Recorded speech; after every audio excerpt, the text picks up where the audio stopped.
semuanya, berjumpa lagi bersama saya, Natasha Jarwania dalam program Highlights BRI Super League. Sebuah program yang tentunya menyajikan gol-gol hingga highlights menarik lainnya dari kompetisi sepak bola yang paling bergengsi di Indonesia.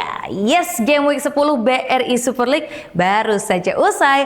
Persija Jakarta berhasil naik ke posisi kedua setelah meraih kemenangan atas Madura United. 3 poin juga diraih oleh tim besar lainnya seperti Persib Bandung. Sementara ada Persebaya Surabaya yang harus puas bermain imbang dengan PSBS Biak. Langsung saja kita simak informasi selengkapnya untuk Anda. Bermodal kemenangan di markas Dewa United Banten FC pekan lalu membuat Madura United FC memperoleh kepercayaan diri saat menjamu tim kuat Persija Jakarta pada laga Game Week 10 BRI Super League Jumat malam. Mendapat dukungan dari para supporter di Stadion Gelora Madura Ratu Pamaligan, tim asuhan Angel Alfredo Vera justru mendapatkan tekanan dari tim tamu yang unggul dalam jumlah tembakan dengan total 14 shots berbanding 8 tembakan tuan rumah. Macan Kemayoran pun mampu membobol gawang tuan rumah saat laga bergulir 37 menit. Maxwell Souza berhasil membobol gawang Miswar Saputra dengan memaksimalkan assist yang dibuat oleh Alon Brandon. Ini menjadi gol kelima Maxwell yang menempatkannya di posisi kedua dalam daftar perburuan top scorer. Pada 45 menit yang kedua, Laskar Sapekerat mencoba keluar dari tekanan. Akan tetapi, permainan solid tim asuhan Mauricio Souza membuat gawang yang dikawal oleh Andre Tani tetap clean sheet hingga wasit meniup peluit panjang. Kemenangan 1-0 cukup berharga bagi Persija karena mampu mengangkat posisi mereka menjadi peringkat kedua dengan 17 poin. Laga tandang ke markas PSBS Biak di Stadion Maguwo Harjo, Sleman, dijalani Persebaya Surabaya pada Game Week ke-10 BRI Super League. Meski di atas kertas tim tamu lebih diunggulkan untuk meraih kemenangan, bukan hal mudah bagi tim besutan Eduardo Perez untuk menembus blokade pertahanan tuan rumah. PSBS yang pada pekan sebelumnya harus tumbang di kandang Persib sehingga menyebabkan posisi Laskar Badai Pasifik terperangkap di zona degradasi. Tampil disiplin menjaga pertahanan dari serbuan Bruno Moreira dan juga koleganya. Sebaliknya, Persebaya terpaksa bermain dengan 10 pemain sejak menit ke-32 setelah Leo Lelis terkena kartu merah. Situasi ini mampu dimanfaatkan oleh PSBS untuk berbalik memberikan tekanan untuk Persebaya. Sepanjang pertandingan, PSBS mendominasi penguasaan bola dengan angka 59%. Tidak hanya itu, Badai Pasifik juga meneror pertahanan Persebaya dengan melepaskan total 28 tembakan, sementara Persebaya hanya mampu membuat 4 tembakan. Di tengah tekanan yang diberikan untuk lawan, PSBS harus kehilangan Nur Hidayat pada menit ke-76 karena terkena kartu kuning kedua. Tidak ada gol tercipta hingga laga usai. Kedua tim harus puas berbagi satu angka dengan skor kacamata. Menjamu Persis Solo pada Game Week ke-10, Persib Bandung mendapatkan dukungan hampir 14.000 penonton di Stadion Gelora Bandung Lautan Api. Kehadiran para boboto menjadi energi tambahan bagi Maung Bandung yang beberapa hari sebelumnya berlaga di kompetisi AFC Champions League 2. Tidak butuh waktu lama bagi Persib untuk bisa menciptakan gol. Pada menit ke-12, tembakan first time Luciano bersarang telak ke pojok gawang Riyandi dan mengubah skor menjadi 1-0. Namun, usai menciptakan gol, Luciano justru meninggalkan lapangan setelah terkena kartu merah. Pelanggaran keras yang dia lakukan pada menit ke-28 membuat wasit Rio Permana Putra memberikan hadiah kartu merah. Meski kalah jumlah pemain, Persib Bandung mampu bermain solid dan juga efektif. Terbukti 4 menit setelah turun minum, anak-anak asuhan Bojan Hodak menggadaikan skor melalui tembakan keras William Barros da Silva. Tim tamu memang mampu mendominasi penguasaan bola sebesar 63%. Namun serangan Persis hanya menghasilkan total 2 tembakan. Sebaliknya, Persib yang hanya mencatatkan 37% ball position bisa melepaskan 14 tembakan. Hingga laga usai, skor 2-0 tidak berubah. Hasil yang membawa Persib menempati posisi kelima dengan 16 poin. Sedangkan Persis terpuruk di posisi ke-17 dengan 5 angka. Masih bersama Natasha Germania di Highlights BRI Super League. Borneo FC Samarinda semakin kokoh di puncak klasemen usai menaklukkan sang tuan rumah Arema FC. Yes, kemenangan juga diraih oleh PSIM Yogyakarta atas Dewa United Banten FC. Sedangkan Bali United FC mesti berbagi poin nih dengan Persita Tangerang. Langsung saja ini dia selengkapnya untuk Anda. Usai sama-sama menelan kekalahan di game week ke-9, PSIM Yogyakarta dan Dewa United Banten FC bertekad meraih kemenangan saat bersua pada laga game week ke-10. Bertindak sebagai tuan rumah, Laskar Mataram langsung menekan pertahanan Banten Warriors. Hanya butuh waktu 3 menit bagi tuan rumah untuk membuka keunggulan. Assist dari Ezequiel Vidal berhasil dikonversi menjadi gol oleh Nermin Harjeta.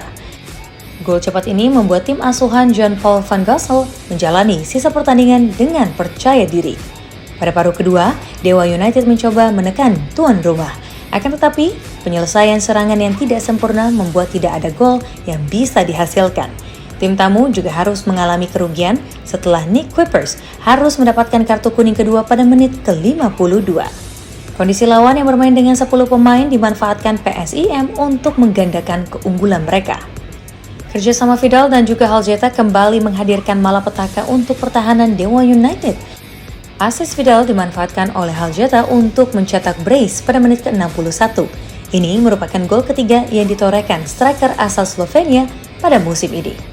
Hingga akhir laga, PSIM memastikan kemenangan 2-0 atas Dewa United Banten FC. Dua tim yang sedang on fire saling berhadapan di Stadion Kapten Iwayan Dipta. Sang tuan rumah, Bali United FC baru saja meraih 2 kemenangan beruntun. Sementara, tim tamu Persita Tangerang mencatatkan winning streak 5 pertandingan beruntun yang melesatkan mereka ke papan atas. Pertandingan antara kedua tim berjalan ketat. Sejak menit pertama, Bali United dan juga Persita saling berbalas serangan. Namun, permainan yang solid di sektor pertahanan membuat tidak ada gol yang tercipta hingga babak pertama usai. Pada babak kedua, tuan rumah berupaya mencetak gol melalui berbagai variasi serangan. Meski mampu membuat tim tamu tertekan, usaha tim asuhan Johnny Johnson belum bisa menghasilkan gol yang diharapkan. Sementara di kubu Persita, masuknya Eber Besa dan Nur Hardianto yang diharapkan bisa menjadi sosok pembeda juga belum bisa menghasilkan gol ke gawang tuan rumah. Hingga pertandingan berakhir, kedua tim berbagi 1 poin. Hasil ini membuat posisi Persita tergeser ke peringkat ketiga karena kalah selisih gol dan head-to-head dari Persija yang memiliki poin yang sama, yakni 17. Stadion Kanjuruhan menjadi saksi keperkasaan Borneo FC Samarinda pada game week ke-10. Meski menghadapi tuan rumah Arema FC, tim berjuluk Pesut Etam tampil nyaris tanpa celah. Baru 3 menit laga dimulai, Mariano Peralta sudah berhasil membawa timnya unggul setelah memanfaatkan kemelut di depan gawang Arema. Borneo unggul 1-0 yang bertahan hingga penghujung babak pertama. Memasuki paruh kedua, Arema semakin menderita. 2 pemain Arema mendapatkan kartu merah pada waktu yang berbeda setelah Julian Guevara diusir wasit pada menit ke-58. Giliran Bayu Setiawan yang harus mandi lebih cepat pada menit ke-77. Situasi ini pun berhasil dimanfaatkan oleh Borneo yang berujung terciptanya gol kedua. Mendapatkan umpan terobosan dari Rivaldo, penyerang tajam Borneo, Douglas Coutinho tanpa kesulitan membobol gawang Adi Satrio pada menit ke-78. Arema sempat membuka asa saat laga memasuki injury time, mendapatkan hadiah penalti. Dalberto Luan berhasil menjalankan tugas sebagai algojo dan memperkecil kedudukan menjadi 1-2. Akan tetapi, hanya berselang beberapa menit saja, Borneo kembali menjauh melalui gol Juan Villa. Skor 1-3 menjadi hasil akhir pertandingan ini dan semakin mengokohkan Borneo di puncak klasemen dengan 24 poin.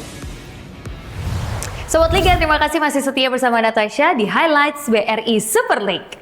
Malut United FC meramaikan persaingan papan atas dan menduduki peringkat ketiga usai kemenangan tipis atas Semen Padang FC.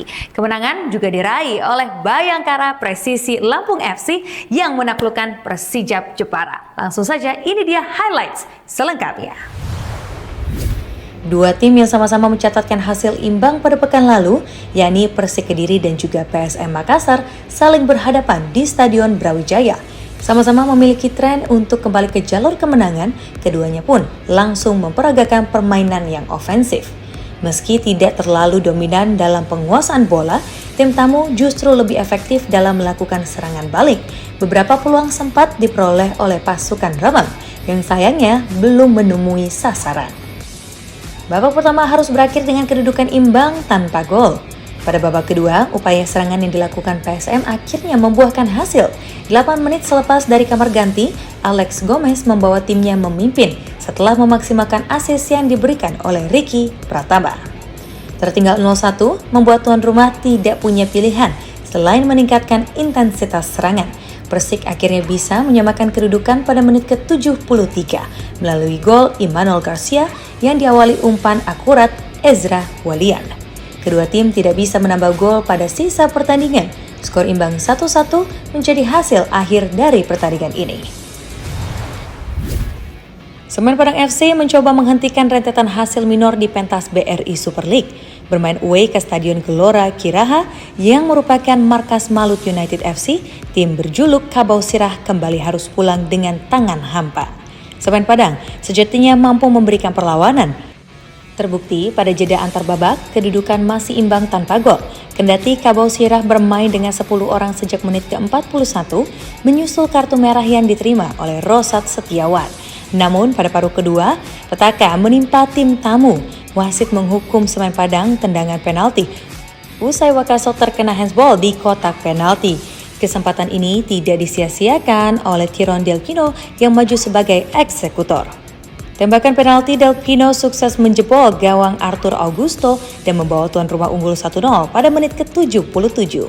Skor ini cukup untuk memastikan 3 poin bagi Malut United. Tambahan angka ini melambungkan pasukan Naga Gamalama ke tangga ketiga dengan 17 poin setelah mencatatkan 4 kemenangan beruntun. Sedangkan Semen Padang masih berada di atas klasemen dengan poin 4. 3 laga tanpa kemenangan membuat Persijap Jepara yang bermarkas ke kandang Bayangkara Presisi Lampung FC tidak punya pilihan selain mengalahkan lawannya pada game week ke-10 BRI Super League. Mencoba tampil agresif sejak peluit kick-off, gawang Persijap justru kebobolan ketika laga baru berusia 3 menit. Pemain muda Bayangkara, Ginanjar Wahyu, menyabar bola crossing Sani Rizky melalui sundulan kepala untuk membawa tuan rumah memimpin.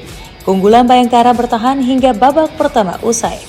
Tertinggal 1 gol, Persijap melakukan perubahan saat jeda dengan memainkan Rosalvo Junior dan Diki Kurniawan. Perubahan yang dilakukan oleh Coach Mario Lemos mampu membuat serangan Persijap lebih hidup. Sayangnya, penyelesaian yang terburu-buru membuat serangan yang dibangun Laskar Kalinyamat selalu kandas. Sebaliknya, Bayangkara mampu menggandakan kedudukan pada menit ke-81. Pelanggaran Elvi Syaki terhadap Christian Illich membuat wasit menghadiahkan Bayangkara tendangan penalti. Kesempatan ini pun berhasil dimaksimalkan oleh Ilija yang membuat The Guardians of Saburai unggul 2-0 pada menit ke-81. Hingga akhir laga Bayangkara menang 2-0 atas Persijap. Wah Sobat Liga semuanya, tidak terasa kita sudah sampai di penghujung acara. Semoga informasi dan juga highlight tadi bisa memberikan hiburan bagi kalian semua ya. Tapi jangan lupa nih, klik tombol like, share, serta berikan kritik ataupun saran komentar boleh banget ya langsung aja di kolom komentar yang ada di bawah. Akhir kata, Natasha Jarwania pamit undur diri, keep sportive and stay healthy. Bye-bye!